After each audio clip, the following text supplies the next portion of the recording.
So finally কিন্তু 6 সেমিস্টারের কিন্তু রেজাল্ট বেরিয়ে গেছে।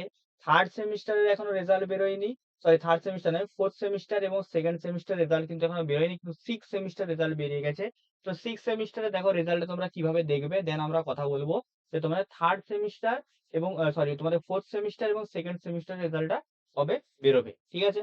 তো দেখো ফাইনালি তোমাদের 6 সেমিস্টার রেজাল্ট বেরিয়ে গেছে। তো এটা চেক আউট করার জন্য আমাদের এই যে তোমরা ভিডিওটা দেখছো, এই ভিডিও ডেসক্রিপশন বক্সে তোমরা এই লিঙ্কটা পেয়ে যাবে রেজাল্ট চেক করার। তো রেজাল্ট তোমরা দুভাবে চেক করতে পারো। একটা তুমি রোল এবং নম্বর দিয়েও তুমি চেক করতে পারো। অথবা রেজিস্ট্রেশন নম্বর এবং রেজিস্ট্রেশন নম্বরের সময় যে মোবাইল নাম্বারটা দিয়েছে সেটা দিয়ে তোমরা চেক আউট কিন্তু করতে পারো। তো সিম্পলি এটা দিয়ে তোমরা চেক আউট করবে এবং তোমাদের যে নাম্বারটা হচ্ছে সেটা কিন্তু অবশ্যই সবাই কমেন্ট বক্সে কিন্তু কমেন্ট করে কিন্তু জানাতে কিন্তু ভুলবে না। এবং তোমাদের যেই 4th সেমিস্টার এবং 2nd সেমিস্টার রেজাল্টটা কবে বেরোবে সেই রিগার্ডিং তোমাদের যদি ডিটেইলসে যদি ভিডিও দরকার হয় তো অবশ্যই কিন্তু আমাকে এই ভিডিওর কমেন্ট সেকশনে জানাবে। আমি কিন্তু বানিয়ে দেওয়ার কিন্তু চেষ্টা করব।